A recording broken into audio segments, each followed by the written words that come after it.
all of these morons that are out there giving you advice about how to open up a conversation when you interrupt somebody, they are full of it. They're full of it because they do not understand how the human brain works, and they don't understand how to actually make a prospecting call. They're using little tricks like, hey, can you give me 11 seconds?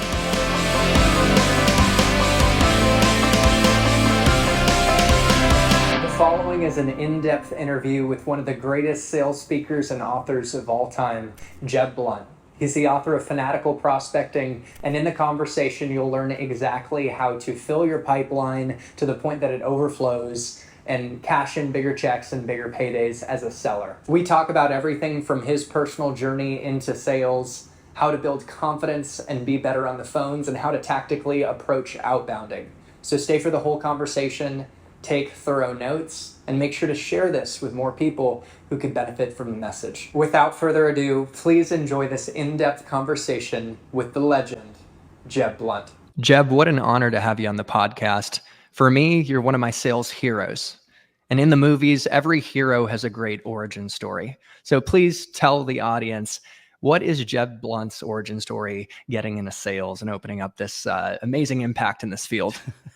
Well, it's an interesting story. I was in high school and I was chasing a girl, and she was on the yearbook staff. So I joined the yearbook staff in my junior year, and it turned out that we were required to sell ads. I didn't know that when I joined, but we went to a meeting and we were handed an ad sheet and sent out in the street with a $300 quota. And I went out on the street and knocked on the first door. It was a local hardware store in my city. Walked in, shook the guy's hand, pitched the ad. He wrote me a check, and I fell in love with it. At that moment, we call it sales crack. Like you talk to people, they give you money. So sales crack. That's amazing. I got to call that out. I love that. So I ended up selling like $3,700 worth of yearbook ads. Most people didn't even sell their quota, and they promoted me to the yearbook editor because I sold so much. And then I realized if you can sell, you can make it rain. And that really was the beginning, and I've been in sales ever since. So did you sell 3,700 on a 300 quota, basically? Yes. Wow. And so it felt like crack. You get that, hit of closing the deal. And it's so true. It's an awesome feeling. What other factors led you to discover that, man, like this is my path? I don't know that there was I can't tell you that there's like some definitive thing that I did. I just, I did that and then got out of our high school and went to college. And in college, I picked up a couple of jobs. And if you hang around college for a long time, you're either going to do something that's menial, like you're going to be slinging hamburgers, or you're probably going to be doing sales. I mean, one of my jobs, I was selling replacement windows. So, and I mean, literally in a room where you got the job, you're getting paid by the hour, and you show up and a guy brings you a phone book and drops it in front of you and says, start dialing. So not just in the movies, for real life. I did gym memberships. I sold newspapers. Wow. I did everything, and printing, and I sold credit card machines. At one point, I started a business where we were selling credit card swipe machines. Before that was cool because they used to just run them over this machine that had carbon copy paper in it. So just did a lot of a number of those things, and so it just was a path that I kept. The next job was a sales job. The next job was a sales job. So it wasn't really like a definitive, this is what I'm doing for the rest of my life. The only thing that I could tell you that would be like a fork in the road moment was I was an account executive for a really large company. This is after college. I was making a great living, doing well. And I decided I was going to go to law school. My dad's a lawyer, and I was going to go to school. Got accepted into law school and sit down with my dad. And my dad was like, you need to go stay in business. Like, you're good at this, stay there, and you'll be happier in the long run. You'll make a lot more money than anybody else. And I thought about it, and I made that moment. I made a decision to stay. My company knew I was leaving because I told them I'm leaving to go to law school. They made me a pretty big offer to stick around and go into a sales leadership role. So I took the money and I never looked back, and he was right. I've made a lot more money. It's been a lot more lucrative for me to be in sales than I probably would have been as an attorney. And also, like, thank you on behalf of myself and the audience for choosing this path because of the impact, like helping folks like me through your book, Fanatical Prospecting, which I have here. Oh, There you go. there we go. Gratuitous book What plug. that wasn't the best framing, but most of the audience actually has probably read the book already, so you can't really put a price tag on that impact. And looking back on your sales career and now as a thought leader in this space, what are some of the greatest fruits of getting into sales? Well, if you think about sales as a profession, and I wrote about this in one of my very early books, my first book, I talked about this from the viewpoint of Babe Ruth. And some people don't know who Babe Ruth was, but he was one of the greatest baseball players ever. He was a home run, power hitter, but he was famous, at least in myth, for getting up to the plate and then pointing to the place in the stands where he was going to hit the home run. And I think sales is very similar. I think that you have the ability to pick your path. You have the ability to decide where you're going to go, to choose your own destiny. I've always loved sales, and I really, when I fell in love with sales, it was because of variable income called commissions and bonuses that were generated based on my effort purely. I also love the fact that in most sales jobs, and not all sales jobs, if you are a rainmaker, if you're getting it done, if you're knocking it out of the park, people leave you alone. You get to be independent. You don't have a whole lot of people breathing down your neck. And if you do have people breathing down your neck and you're a rainmaker, it's really, really easy to leave that place and go someplace else where they'll pay you even more to make it rain. I learned early on in the yearbook, like every time you make it rain, you get promoted. And for me in my career, at 24 years old, I'm a field level account executive. And at 34 years old, I'm a vice president of sales for a very large company. And I was able to do that because I could generate revenue. So that's why I like it. I like it because you can call your shots. Now, certainly there are roles in today's world where, especially inside sales roles, where you don't, you think, I really, someone else is directing my work, telling me what to do. That's cool. I get that. But even in those roles, when you are the top level salesperson, and I've got a lot of inside sales teams that we train, those top level salespeople have a lot of freedom. Like one of the freedoms is they can work from home. One of the freedoms is that they can choose their hours because the company doesn't really care about what they do. The company cares about what they produce. That for me is why I love the profession. Yeah, I remember when I was selling at Google Cloud, there was a guy that everyone knew worked 20 hours a week, but he made deep six figures and was the rep of the year. Yes. So it's amazing you have an opportunity to make it rain, as you said. I love that, and deliver the outcomes. And also on the flip side, it doesn't matter how hard you work. You could work crazy amount of hours and not get the results, and then you're gone. So I mean, there was a point in my life when I was a national account executive, and I might have been working hard 15 hours a week, but wow. I knew the role. I was the number one national account executive year in and year out. Like I got up on stage, took the trophies home, but I knew I had a system. Sales is a methodology. If you can run your system and run your methodology and you manage your time very, very well, so the time you're spent is with customers, you can make a lot of money. I made a lot of money doing that, and nobody messed with me. Nobody, said, why, you're only working 15 hours a week. Most people knew that I wasn't killing myself, but I was able to make it rain. And it wasn't like a give me. It was, I was out finding new business, turning it around, bringing it home. That to me is where, that's why I can't, there's no other profession in the world where you can do that. I mean, you got me so inspired. I have chills, and anyone watching this as it floats out in the YouTube sea is going to love that. You can work 15 hours if you get efficient and make it rain and be number one. That is the beauty of sales. So I love that we dug into it, a little bit of your origin story. We're going to talk about fanatical prospecting and the fanatical prospecting way, and dig into things like time management and organization and those topics and different multi-channel outreach and how to be effective. But I did get a question from the audience that I thought was broad and high level that I wanted to throw your way. Just to start out, sales is a dynamic space. I mean, the world is dynamic. It's always changing and evolving. And this audience member wanted to ask, what are some of the most important skills that sellers need to be developing in a modern world? Well, if we just break sales down to its basics, right? What sales is having conversations with people. The best salespeople have conversations to put people into the pipeline, and conversations to move people through the pipeline. That's pretty much it.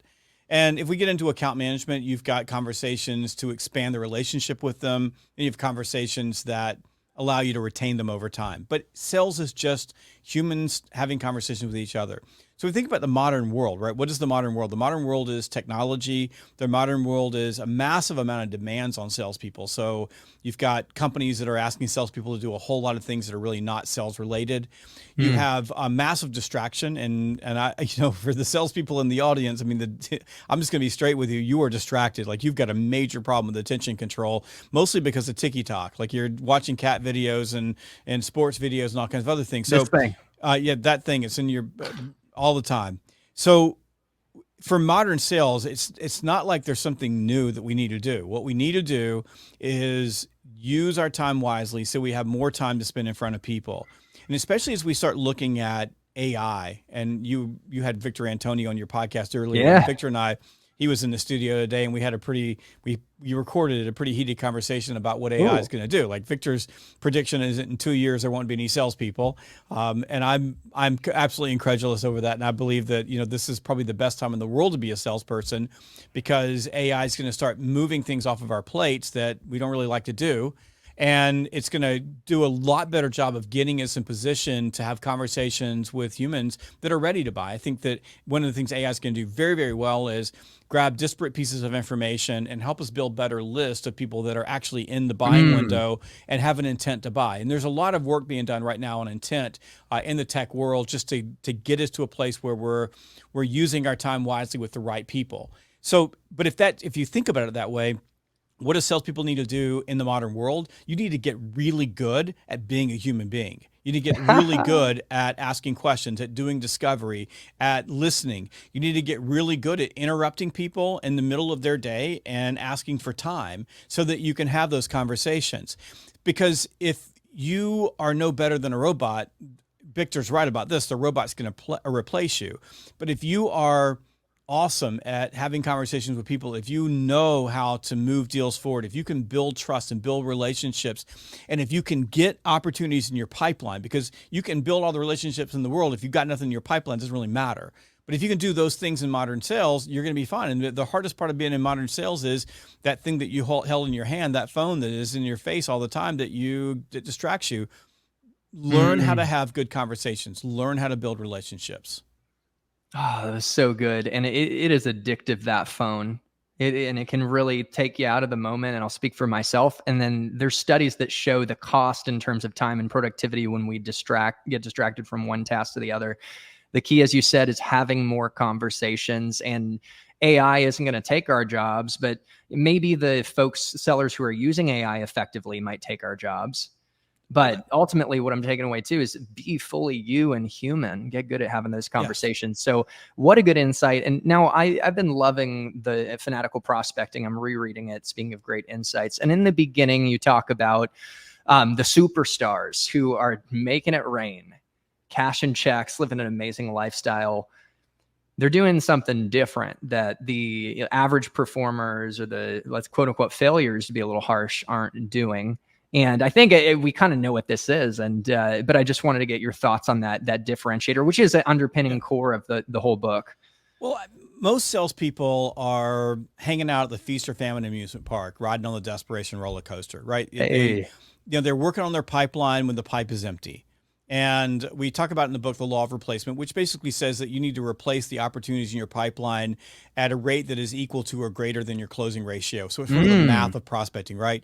So if you think about that, most salespeople aren't doing that. Most salespeople, they prospect really hard because the boss has got their boot up their rear end. True. Or they're going to get fired. They're on a PIP or something like that. So they're prospecting then, and they're doing it out of desperation, which makes everything else go poorly, because when you are selling from desperation, you get bitten by something called the universal law of need, which simply says that the more you need to deal, the less likely you're going to get the deal. So we understand that building pipe is greater than just prospecting. It actually makes you a better salesperson. It makes you a better presenter, better communicator, better negotiator, better closer, better at dealing with objections because you have more confidence. So if you think about it, the superstars, because they are doing so much prospecting, they have a full pipeline, they're able to sell like they don't have to sell. So they approach all of their conversations with relaxed, assertive confidence, which is the most powerful foundation for any salesperson anywhere. And the thing that they get is that prospecting is an infinite game. It never stops. Like you're doing it every day, every day, every day, every day.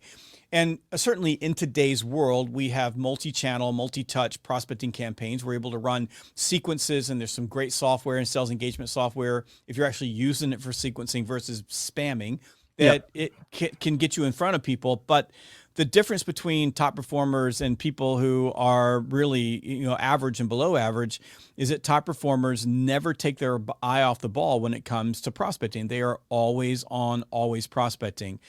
And what I want to emphasize here is what most people miss. Like most people think that somebody's making them prospect and they have to do it because it's something that they're being made to do. They don't get that a full pipeline makes you better at everything else in sales, and it relieves your stress, and it's definitely going to guarantee that you're going to sell something. And if you sell something, you're going to get paid. And if you get paid, get the boss off your rear end. This is so brilliant. And just even hitting on the psychological aspect of proactively building pipeline, feeling more of an abundance mindset, being less attached to individual deals because you have a robust pipeline and you're not leaving success up to chance. That law of replacement, looking at the math behind it too, is brilliant. And I encourage the audience to check out the book if you haven't already, like I have, to dig more into it. So the fanatical prospecting way, I want to talk about that. What a cool title of a book, Fanatical Prospecting. I love it. The images it invokes in my mind. Let's paint a picture of what it looks like to be a fanatical prospector. Well, kind of what we just described. The fanatical prospector is always on. Fanatical is the salespeople, and I know these people because I meet them every day, who, when they go to bed at night, the thing they're worried about is that a competitor is going to get to a prospect before they do. When they look at their pipeline, it never feels full enough. That when they wake up, they have this enduring faith every day that, hey, I wake up, I go to work, that prospecting will get me through. Like, that's my faith. Like, my faith is I will never go hungry. I will never have a situation where I can't win because I know that I can prospect my way out of any problem. Because if I get to bat more than other people get to bat, I'm going to win. And by the way, I don't think I'm a great salesperson, but I know that if I have more opportunities, then statistically speaking, and I'm gonna win some. I mean, even a blind squirrel like me can find a nut every once in a while.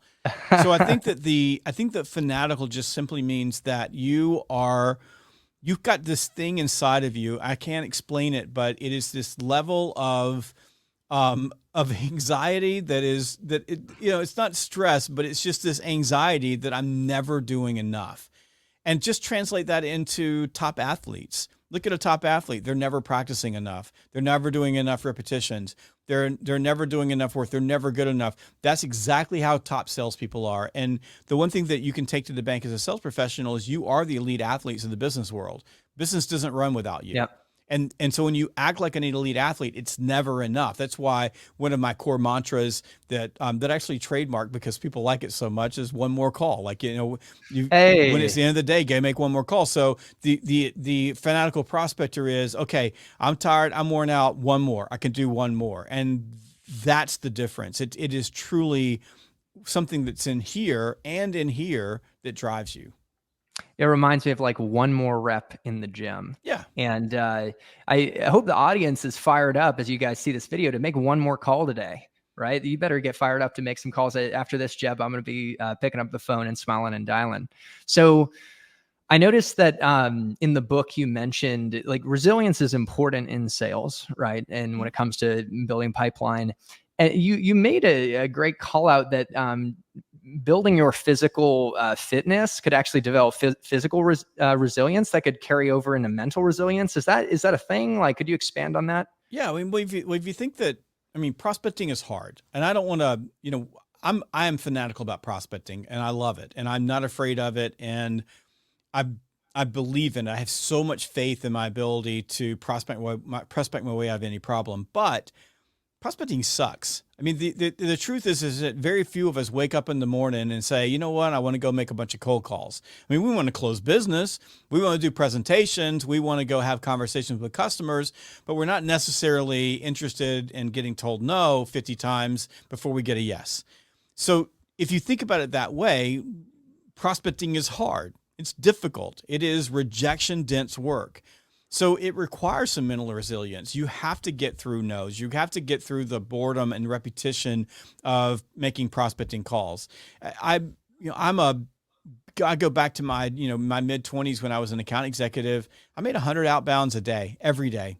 I didn't rain, shine. I don't care what was going on. Every day I made 100. I chopped wood, made 100 phone calls. That takes resilience because you got to get past the, I don't want to do this anymore, or get past the hard no, or get past the jerk that, yells at you, don't ever call me again, that type of thing. But it also requires a lot of mental concentration. It's not easy. So if you don't get enough sleep, you're going to have a really, really hard time moving into a prospecting block. If you're tired, it's difficult.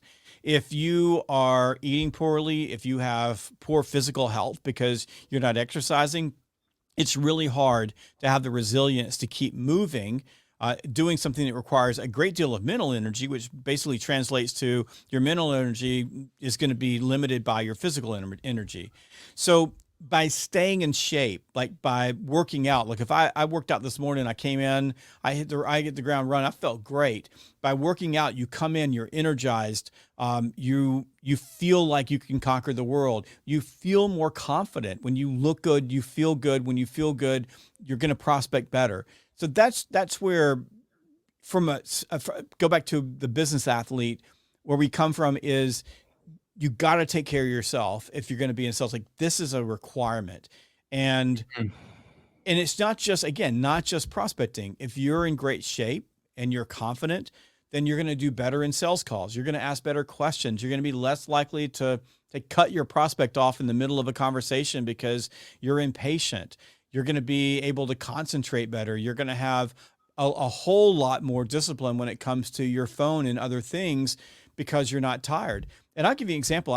I came back from Australia last Sunday and I had a 24-hour flight, and I eat well. I mean, I eat whole food. I do a really good job of taking care of my diet, and I hadn't slept for 24 hours. Oh, and I remember, I got home and I'm like, I got to have some comfort food. So I ate stuff that I would not normally eat. Then that night, because of the time zone changes, I only got 3 hours of sleep, and I had to leave the next day to go on another trip to train another sales team.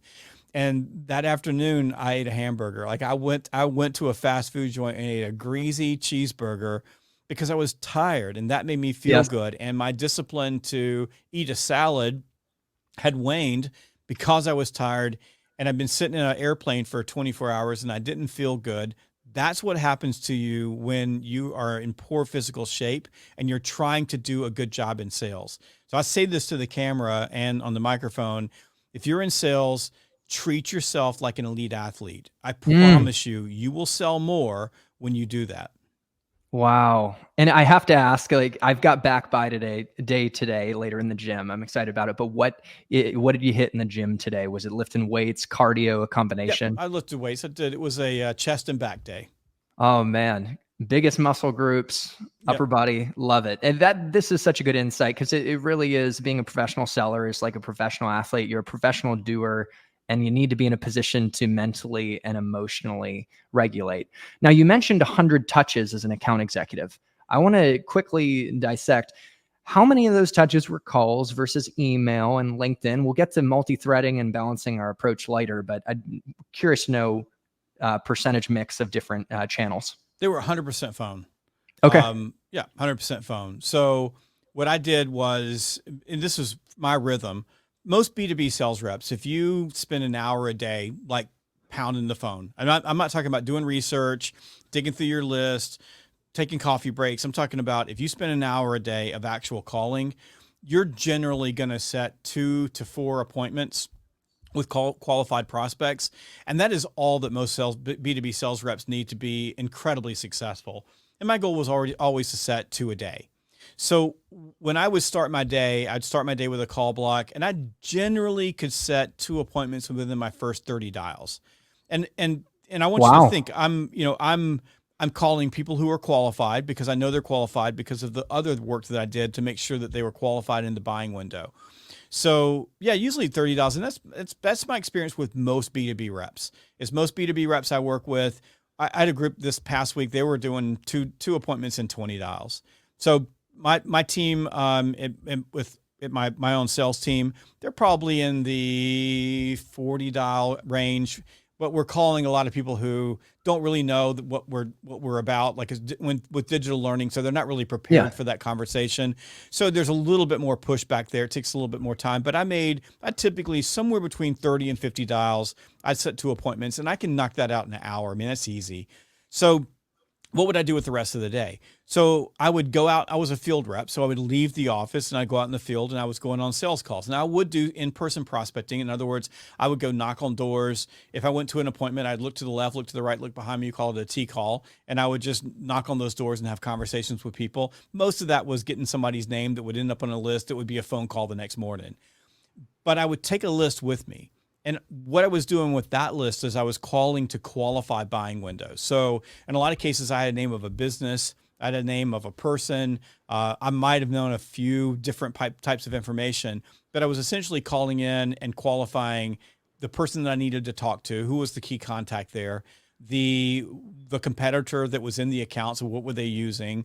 What how many people were using it? The how many, how much, and then I would really try to qualify a contract. So when was their buying window going to open? So if they didn't have a contract, like what would be a catalyst that would cause them, a compelling event, as we would call it then, to cause them to want to buy? In a lot of cases, they would have a contract with a competitor. So I'm just identifying the contract X date, because if I know the X date, I know they got to make a decision.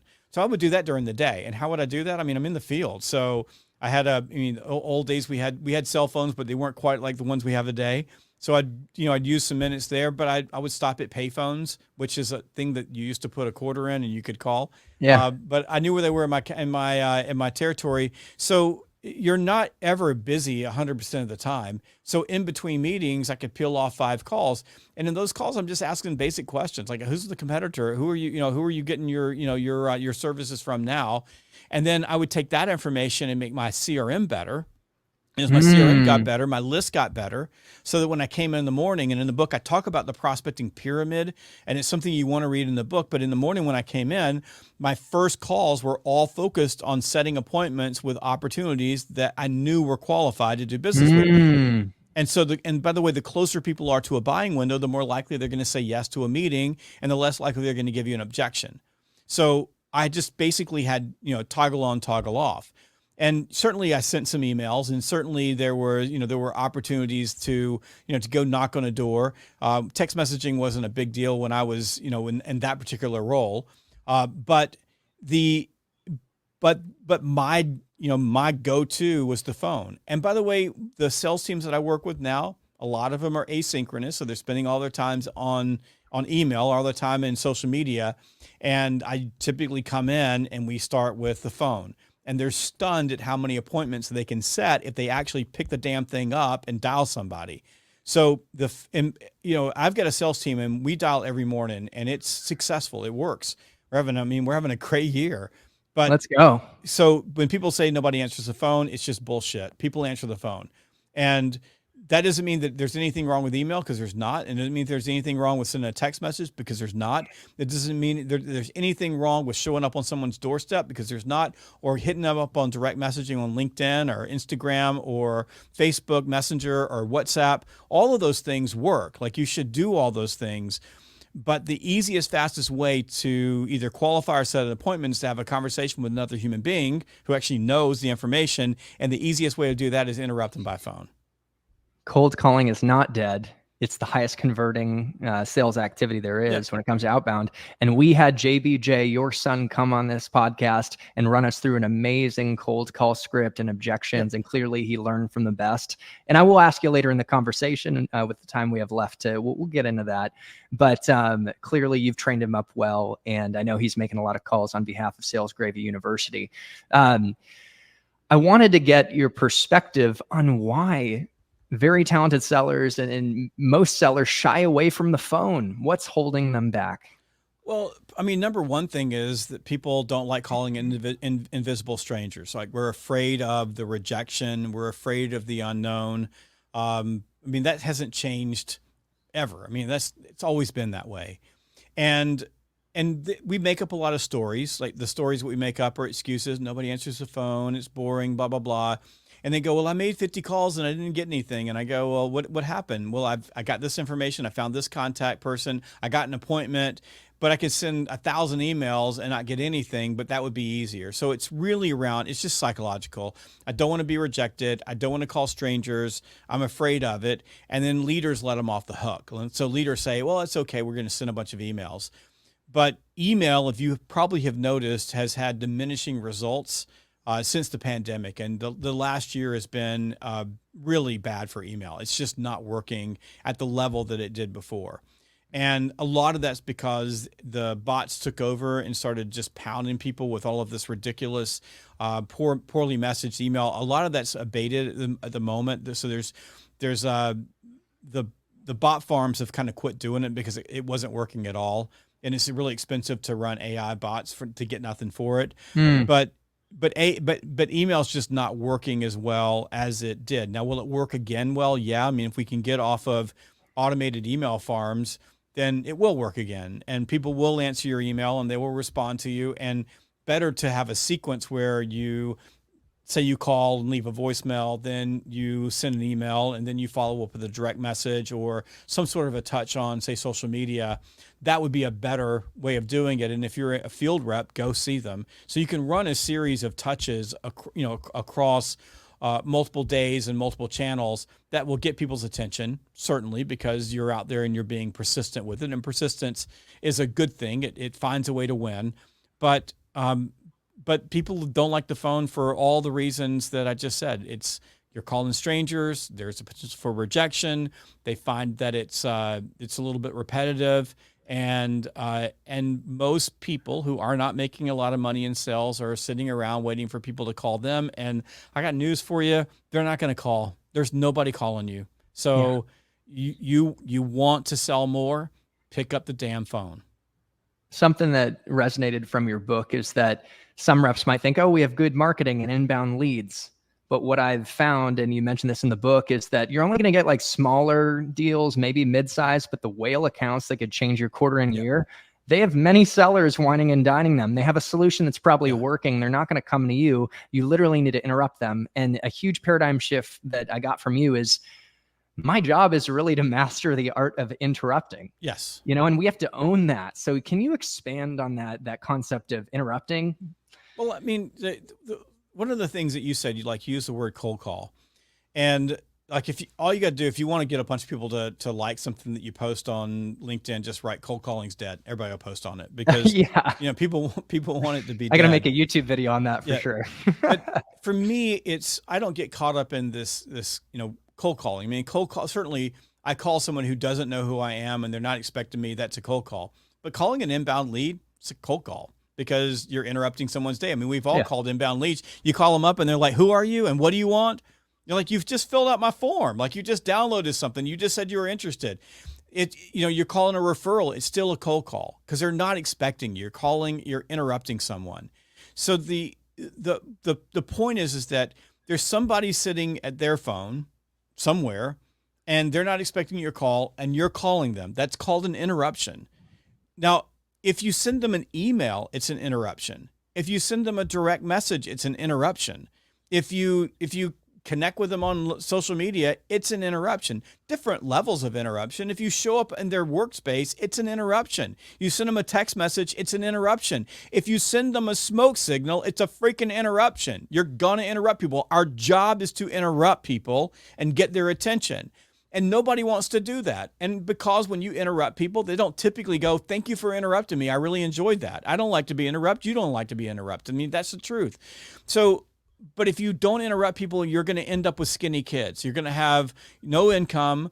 You're going to have a boss up your rear end, and you're probably going to get fired. So our job is to interrupt.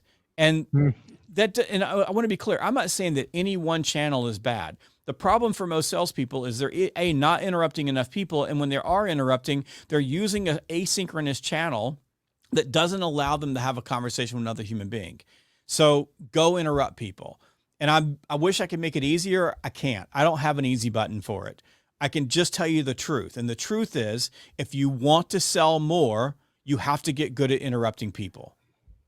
You got me fired up. And back when I was at Google Cloud, my crowning achievement in terms of deals was a 10 million over 3 deal with OfferUp. They were ingrained on AWS. I did my research on the back end on why AWS customers moved to Google Cloud. I looked at OfferUp and their initiatives, and I matched the two. I had a value hypothesis. And my first cold call at Google Cloud was to Arian, who was on the CTO, and I interrupted him. And he said, "We're all set." And fortunately, I was prepared, and I earned the opportunity to follow up 3 months later to talk with the new CTO. Maybe a year later, we get a deal, right? And so first, just a testament from my own experience to the importance of interrupting. Thank God I made a cold call, because imagine if I just sat behind email and I'd never know the objection or be able to actually have a conversation. So... And you probably wouldn't have gotten a response if you sent an email. I mean, you're sending an email to the CTO, you know, he didn't think he has a need, so he's not going to respond. It's like when you send me an email, I've gotten, 10 emails this morning from reps.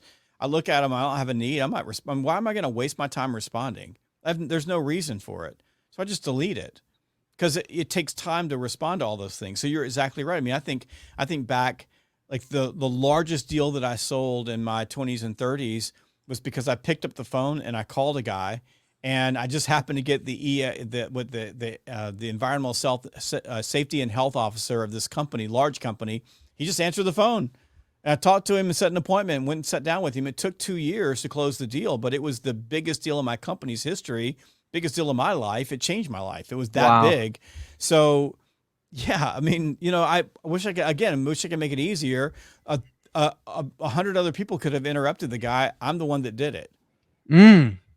Just one more call, and it just takes one conversation, one answer to lead that one deal that could change your career. So, and that certainly, it's cool to look at a high level at that one deal for me and how it catalyzed my career. And I'm sure that deal for you too. So, hey, I want to understand, like, if Jeb Blount was going to cold call someone, how might you open the conversation? I know there's no silver bullet, but I just love to hear, if you don't mind, just an example of an opener you might use. Well, I don't open conversation. So let's just start there.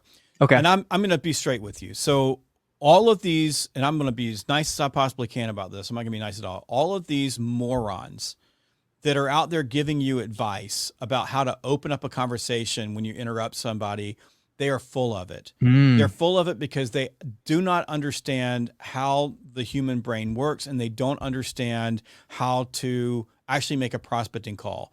They're using little tricks like, "Hey, can you give me 11 seconds?" Or I know this is a cold call, but I just need 5 seconds of your time.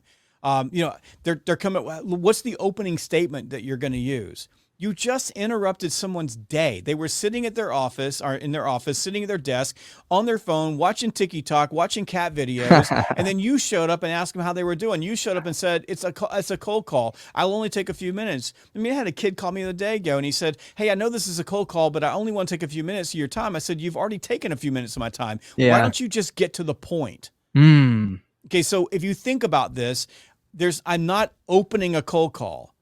What's the purpose of the cold call? The purpose of the cold call is either to set an appointment, gather information, or move into a sales conversation, right? So if I'm just getting information, why do I need to open the call up? I'm going to say, "Hey, Chris, this is Jeb from Sales Gravy. I got a couple of questions for you. Can I ask them?" And you're going to go, "All right, go." Or you're going to go, "I don't have a lot of time." And I'll say, "Look, it'll only take a minute. I have one question." So when I call up asking for information, I'm literally looking for qualifying information.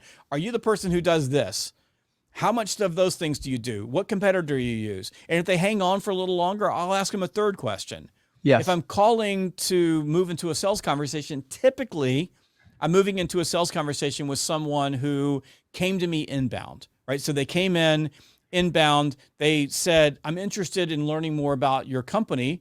I'll call them up and say, "Hi, this is Jeff from Sales Gravy. The reason I'm calling is to grab a few minutes of your time because you came in through this particular forum, downloaded this particular thing, and I want to find out if now is a good time or I should call you later." Just like that. Like, how long did that last? 30 seconds? Because if you came in, or I'll say, hey, you came in through one of our forums, you were looking for more information on blah, is now a good time to have a conversation with you. If they say no, then I'm going to set an appointment with them. So they came in to me. That's just straight up. And then if I'm calling to set an appointment, I'm just going to say, hi, Chris, this is Jeff from Salesgravy. The reason I'm calling is to grab a few minutes of your time because there are tons of small companies like yours that are trying to train their salespeople because they want to sell more, but they don't know how to afford it.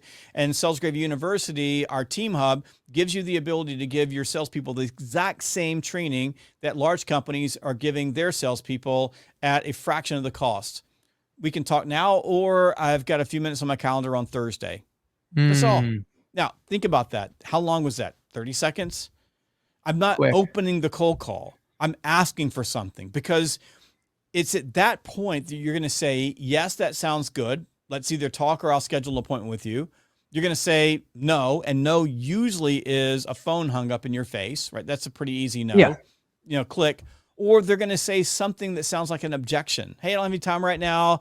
I really don't need that. You know, we're all good. Like you said, when you call the CMO, we're all set. We already got AWS, right? They're going to give you something like that.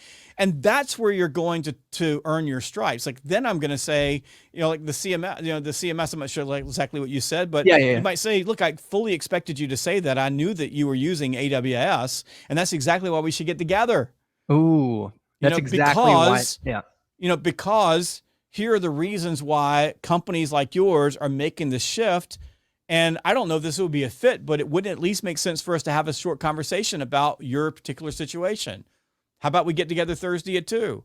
So the money happens at the objection, not at the beginning. We're all trying to figure out these magic words we're going to say to people when we interrupt them that it's going to make them swoon. They don't. You interrupted them. So what would you want if someone was interrupting you? You would want the person to get to the point and be relevant, right? That's it. So could you just get to the point and then give me some relevant reason to meet with you? So I say, the reason I'm calling is to grab a few minutes of your time because this is what I want, time. Here's why you should give it to me. And the because just needs to be relevant enough. It's hand grenades and horseshoes, right? It just needs to be good enough to get you to say yes. And about a third of the time, you're going to say yes. And about a third of the time, you're going to hang the phone up in my face. And about a third of the time, you're going to go, you know what? I really don't have time right now. I'm all set. We got somebody. I'm not interested. Hey, we did that before. Used you before. Didn't work. I mean, they're going to give you some objection. And you just need to get past that. And usually that objection is just a brush off. What I mean by that is just something they say. It's a reflex response. So that's all you're going to do. And like, forget that you're going to have some opening thing that you're going to say to people that is going to make them happy. And we all know that. Like, if you're out there, I mean, you went to some class and you're like worked on all these opening statements. And then the first call you make, you use your opening statement and they tell you to go F yourself because you interrupted them, right? Get to the point. Tell them who you are. Tell them what you want. Give them a reason to give you what you want. Ask for it. And then either you're going to get a yes or you're going to deal with an objection. I love how raw and real this is. Like, this is what it takes to succeed. Get to the point. Forget the fluff and the tactics. Get to the point, be ready for objections and handle them. And Arian said, we're all set on AWS. And I said, that's what I expected and exactly why I called. I noticed global expansions is a key part of your business strategy. And based on the data, a lot of our customers move from AWS to Google Cloud because we have a differentiated approach to global expansion. It has to do with the network, to give you a teaser, and that actually impacts their ability to capture the market opportunity in front of them. Boom. Let's go. And it was just enough. Awesome. And he just like follow up. So that's kick ass. That's great. I love that. Let's go. Brings back fond memories of my Google Cloud days. And that's really when I initially discovered your work. We were, and still are, third in the market after AWS and Azure. And it's so important to, in those cases, really take a multi-threaded, balanced approach to prospecting and just be really hungry. And speaking of finding balance in prospecting, you mentioned in the book that you need to diversify your prospecting channels just like you would diversify an investment portfolio. So can we speak to the practical importance of taking a multi-channel, multi-threaded approach? Well, multi-threading is really just tech bro speak for getting high, wide, and deep. So all multi-threading is there may be multiple people inside the organization you want to go to try to find as many of those people as you possibly can, and you're going to run separate prospecting sequences down multiple threads in order to connect with somebody.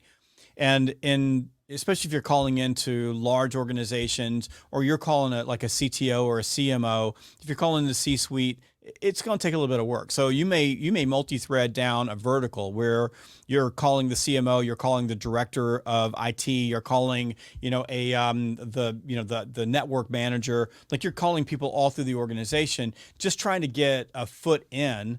So that you can, if you're calling below, like leveling up, and if you're calling up, you may level down, but you're working multiple avenues to get in. And we just got this cute little name that all the tech bros called multi-threading now. Yeah. So am I a tech bro? The multi-threading popped up about 18 months ago, along with GTM. Like we used to say, like we grow your business. Now we just say GTM. So we just come up with it's just this. Yeah, and you remind me of Mike Weinberg, who I know you're friends, and he's like just no BS sales truth. And I love that you cut through the BS. So just that's what the best do, right? So, but if you think about balanced prospecting, or a new name that we use these days is sequencing, right? So our sales engagement is like that was the tech bro name for it 2 years ago. Yeah. But what you're doing essentially is you're running down a sequence of touches, and those sequence of touches are going to be across multiple channels, and in some cases, depending on who you're prospecting to, you may have an interconnected set of messages, so that it's almost conversational. Like every message is building on the last message.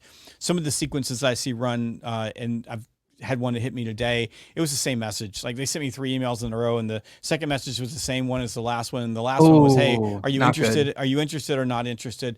But if you think about sequencing in terms of like advertising, every time you send someone a message, you get a shot at teaching them something about what you do, or like you were talking about with your call to the CTO, like you're doing global, we do global better. Here's why you need to take a look at this. Like that's educating people. So when you're sequencing, think about your messaging as an opportunity, not just to get an appointment, but when you're using asynchronous channels like email or voicemail, you do have the opportunity to teach them something along the way. You want the message to be compelling enough to get them to respond to you, but you have that space. So the key to balances and sequencing is simply to say, don't do one thing over and over and over again. Like don't have a hammer and treat everything like a nail. And I'm always going to tell you, and I will live and die by this, that you should always begin a sequence with a synchronous channel. A synchronous channel means that if I engage you, we can have a conversation in real time. And the two synchronous channels that you can do this on are the phone and in person. I mean, it's pretty much it.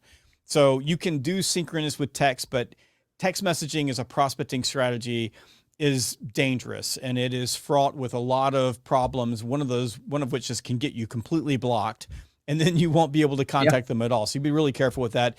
And you can do synchronous on a like a direct messaging app, like say WhatsApp, which is really the Swiss Army knife for connecting with people. But even then, it's not as effective as just picking up the phone. So you want to start with synchronous. So for example, if I started off a sequence on a Monday, I might start off with a telephone call. If they don't answer the phone, I'm gonna leave a message. If they answer the phone, they're out of the sequence because now we talked, right? I'm just trying to get them to engage. So I start off with a voicemail, then I might follow that up with an email, and then I'd probably go to LinkedIn and do some sort of a LinkedIn touch. If I'm directly connected with them, I would just send them an email, or I would leave them a voicemail on LinkedIn, or I might send them a video on LinkedIn. Like I could do one of those things.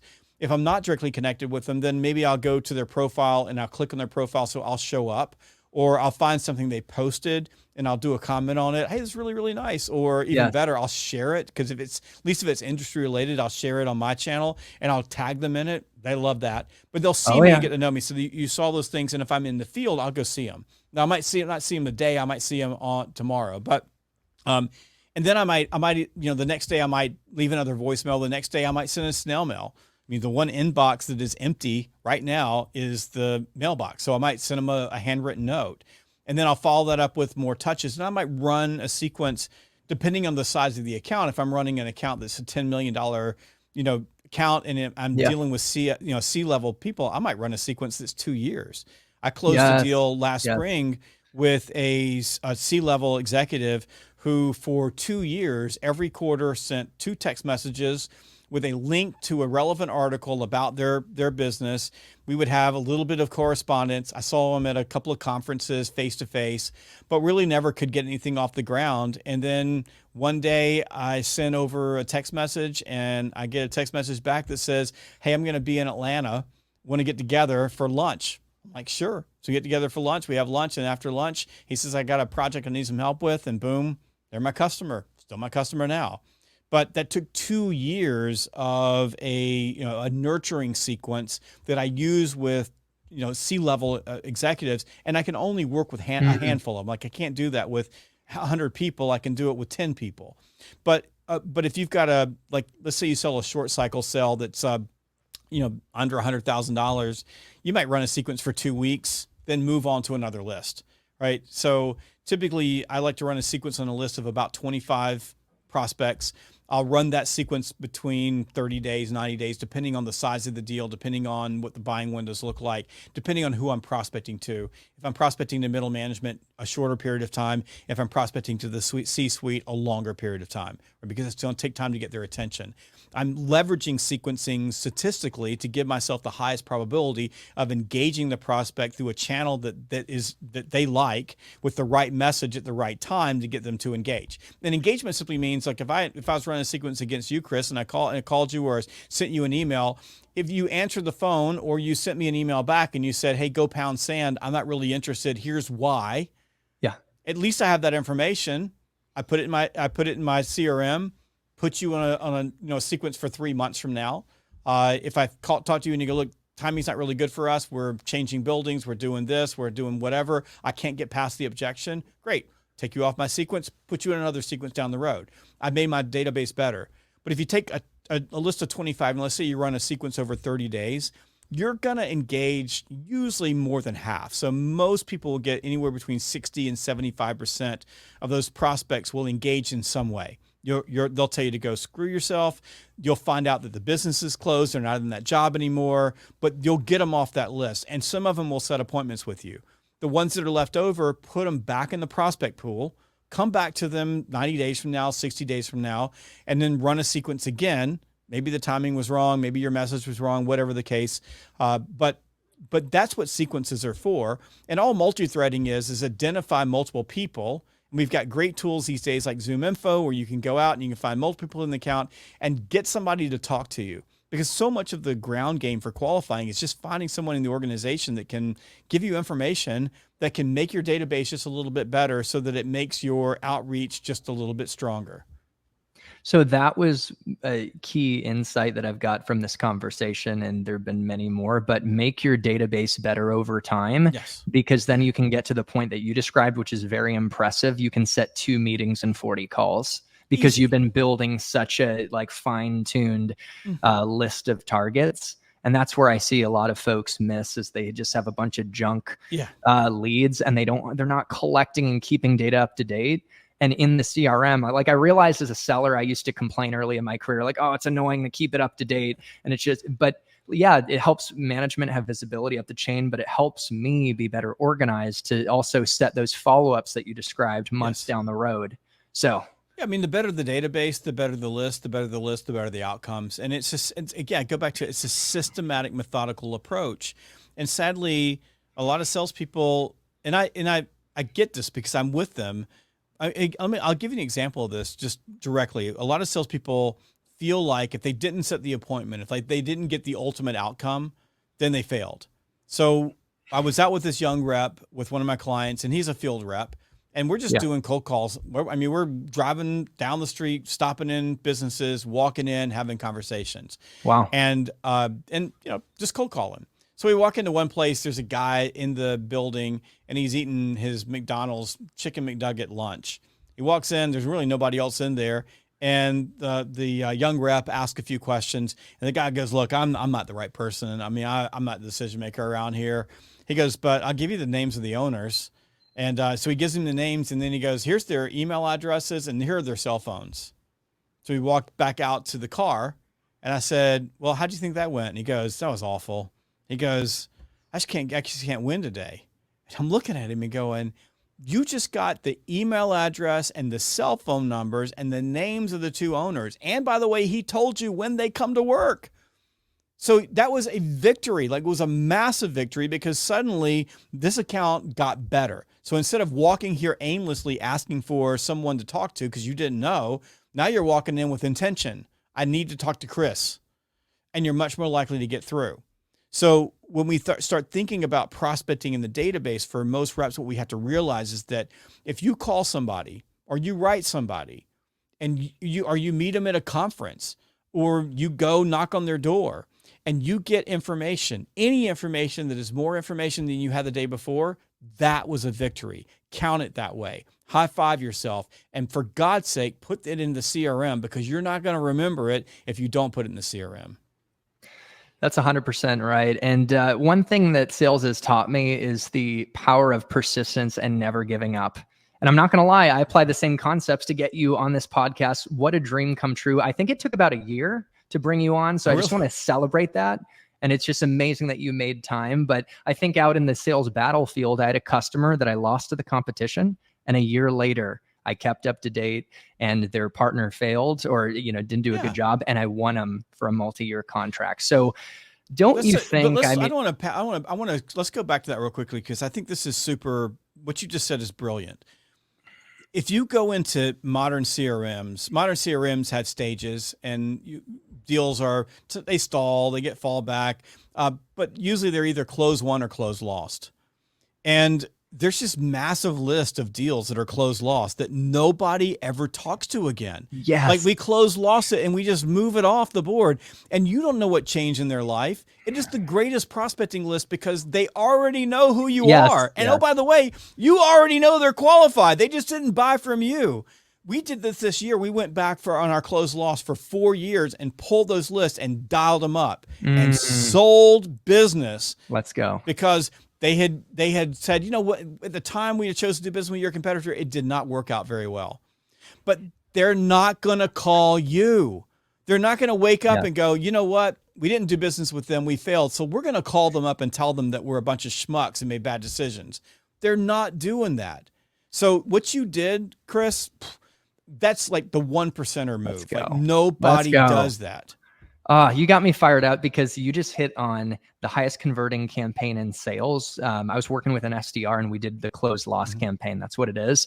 And basically the script was to call them and say, hey, this is, the SDR was Val. Hey, this is Val calling from, XYZ company, doing some quality control over there. I noticed in the past you had looked at, working with us, and I'm curious, what happened? Did we do anything to offend you? And which is probably not the case. You're being a little dramatic. And then you can open it up and then get to a point of, oh, I'm curious, were you interested in the first place? And maybe you've uncovered the need. So you're getting me fired up. And you can, this is a good move for sales leaders. Like, if you're a sales leader, most sales leaders, I don't prospect. But if you're a sales leader, take a closed loss list and do exactly that. Hey, my rep called and had a conversation with you. Y'all chose not to do business with me. I'm just curious what happened. You do that as a leader, it is a different conversation. Ooh, I love that tone, but the way you just said that, like, you had authentic, like, I don't know, maybe not compassion, but like you seem to care. The way your tone, by the way, was huge. Isn't tone like, I know it's obvious, but it's pretty important, right? Relaxed, assertive confidence. Hey, you talked to one of my reps and y'all chose not to do business with this. I'm just curious what happened. I mean, it's simple, and they'll talk to you. And so a question I have is for a lot of my channel is aspiring SDRs looking to break into tech sales in particular. It's high profit margin space. It's a good space. And some of them I see through my channel, and sometimes I do coaching, might struggle with confidence, and it's natural. There's imposter syndrome. And then, like, when I started as an SDR at Oracle 10 years ago, I was calling executives double my age with way more experience. Like, how do you practically start to cultivate the self-esteem needed to succeed on the phone? Because let's be real, you need to be confident. Yeah.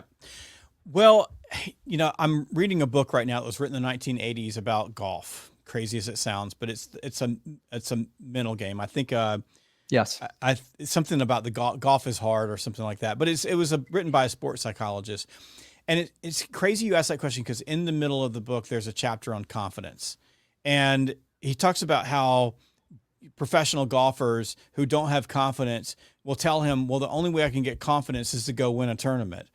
And he's like, no, confidence isn't gotten that way. Like you certainly, if you're winning, you feel more confident, right? If I have a full pipeline, I feel more confident because with a full pipeline, I'm going to close more. So number one would be fill up your pipeline.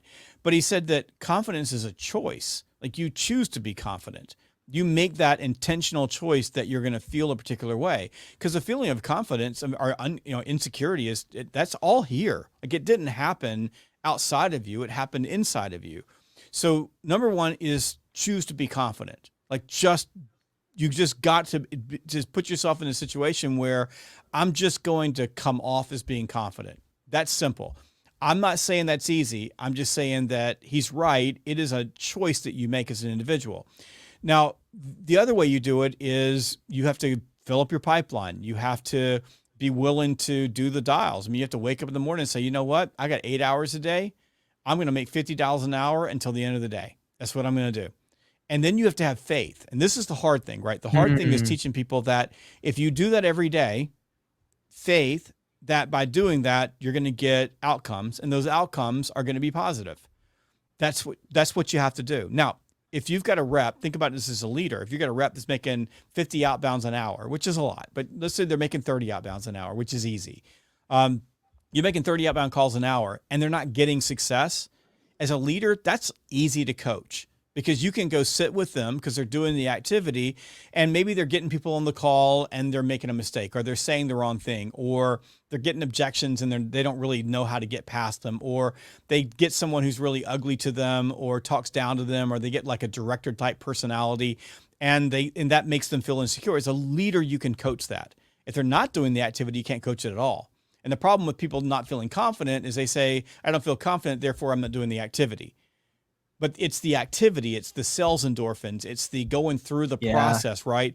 That leads to confidence. But I know this sounds weird, and I was reading this book and he was writing this. I'm like, he's so right about this. We think that confidence is something that happens to us, but confidence is something that happens in us. And the things that happen in us are completely our decision. Jeb, we're on time. And like, that's an incredible note to end on. But I know Mary gave us a 10-minute buffer. I'm happy to tie a bow in this conversation. Really hope to have you on again. But do you have any extra wiggle room? Or I got a little wiggle room. Go ahead. Okay, perfect. I mean, that note on confidence there was a net mic drop. So, I mean, that's just useful for it transcends sales, right? It's just living a good life and how action can lead to confidence. So just want to wrap up with maybe like one or two more questions. It's clear that a phone-centric approach or in person where you can have real, I think you said synchronous conversations, that's the term, yes, is the way to start.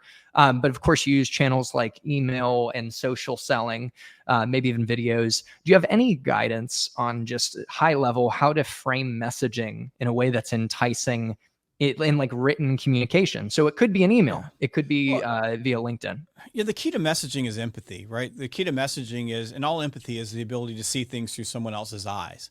So when you're thinking about prospecting messaging, when it's synchronous messaging, so it's a telephone call, and a telephone call is what you say, right? So you're going to say, we use because statements. So I ask for something and then I give someone a reason. I want to meet with you because, right? It's really simple and it's short and it doesn't have to be perfect. Again, you're talking horseshoes and hand grenades, right? It just has to be good enough to get you the outcome that you're looking for. And because if it doesn't work, you can make another phone call and try it again. You have the ability to iterate your messaging really quickly. So in-person prospecting, it's not what you say, it's what you ask. Because in-person prospecting is happening at a much slower pace. So with an in-person prospecting call, you can, if you're doing it well, you can do a little bit of research ahead of time. You can make yourself a route. You can decide which prospects you're going to call on, look in your CRM, pull something out of zip codes, and you can just walk in those businesses, knock on the door, and ask them a question to get them to engage. With a voicemail message, you really need the message to be compelling, right? So if it, like a voice message, when we say voicemail, we're talking about voice messages. LinkedIn, by the way, the voice messaging option in LinkedIn direct messaging is really powerful. The same thing in WhatsApp, the same thing in Messenger, but the LinkedIn Messenger or voice messages, I think is powerful because it really does spark your curiosity. If someone leaves you a voice message, you're going to click on it to listen to it. So in those messages, you want it to be compelling enough, and compelling means like you cause them to want to respond to you. And that's a little bit different than messaging, like say for an email messaging, even though it needs to be compelling, it can also be educational. So with email messaging, you need to try to relate to them as a human being. Again, they're reading it, so it's going slower, but you have at the very beginning, Kendra Lee calls it the glimpse factor, right? You just get a moment to capture their attention, and you need that messaging to be relevant to them.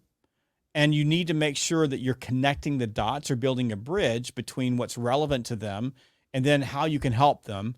And then there's a call to action. And that takes a little bit of time. Writing good email messaging is time intensive, so do it well. Yes. Robots suck at it, so quit having your robot write email messaging because they're not good at it. And you're talking ChatGPT. Throw that out the window. ChatGPT is bad at it. Claude is bad at it. What is it? Copilot is bad at it. Robots suck at it. I've got a brand new book coming out called The AI Edge, and that doesn't mean that they can't help you write things, but robots as a whole, and ChatGPT in particular, they're not good at writing voicemail messages. I mean, or email messages. Nor are all the companies that tell you that they're going to send 1 million emails for you and get you in the door. That has failed. It is over. It's done. It doesn't work because people aren't responding to them. When it comes to like a video message frame is very similar to email, where you really want to relate to people.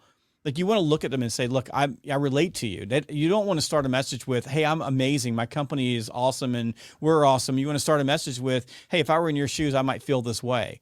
Or a lot of people that are just like you are having these problems. And I totally get how frustrating that can be to you. Like you really want to, again, that's why I say empathy. I want to be able to lead messaging from their point of view, not my point of view. And then if you start thinking about direct messaging, like if you're sending a direct message on LinkedIn, same thing, except you've got a little bit shorter framework to work with. Like you're going to have fewer characters in a direct message than you're going to have in an email message. But the goal here is, and this is the frame, is step into their shoes, look at things from their point of view, and then bring a message that's going to connect with them.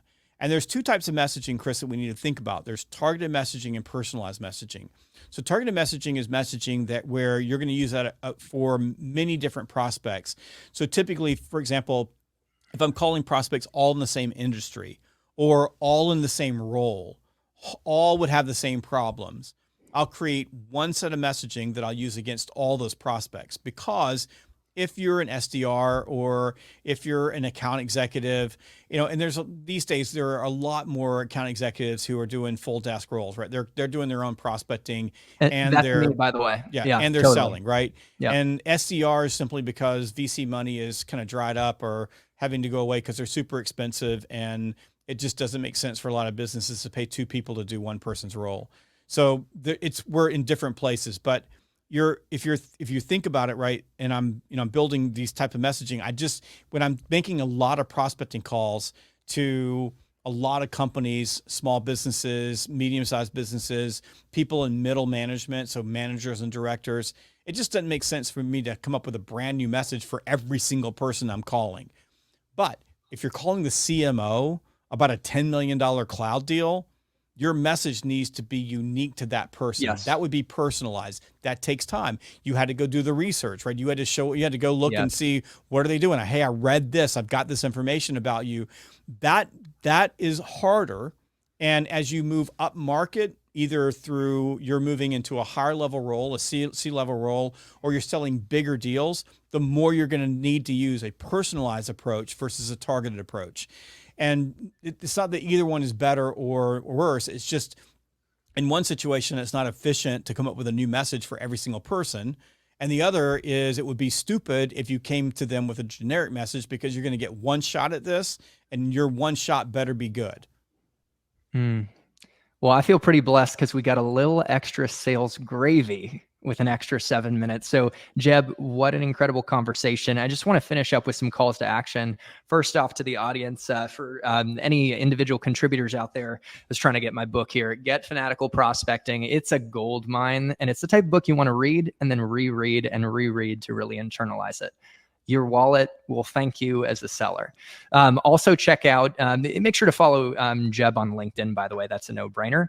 And check out Sales Gravy University. I actually got to check it out myself, and I was taking trainings from keynote speakers like Jeb, like Victor Antonio. I see Mike Weinberg on there. The best of the best are on there. So really check that out. And if you're a seller at a sales organization, consider bringing in Jeb and bringing Jeb up to your leadership, either having him come in and train yourself or leveraging Sales Gravy University, which is a pretty cost-effective option. So, Jeb, I might have stole your thunder, but any final calls to action before we tie a bow on this? Thank you. I appreciate the plugs. My final call to action is AI's hot, right? And there's a lot going on. And I've got a brand new book that's coming out now. You go to Amazon and you can pre-order it. Please do that. It makes my publisher very happy. I get brownie points for pre-orders. And it's called The AI Edge. And the book walks through top to bottom, from prospecting all the way to negotiating and closing, how modern salespeople can leverage AI for more time to sell more. And I want you to go check it out. I'm really happy with this book. A very, very hard book to write because the world is changing fast. But I believe we've written a solid sales book and I wrote this book with Anthony Iannarino. So the two of us wrote it together. Yeah. So he was one of my favorite guests, by the way, a modern day sales philosopher. So that is an unbelievable combo right there. Yeah. So you've got a 1-2 punch there. I think between the two of us, we've written something like 25 books. So go check it out. It's called The AI Edge. It's on Amazon right now. I'll pre-order, and I'd be truly grateful to you if you did that. I can't wait to check out the AI Edge and encourage the audience to do so as well. Jeb, thank you for your time. And to the audience, thank you for being here. To your success in sales and in life, happy selling and happy living. And we'll see you in the next one. Cheers, y'all.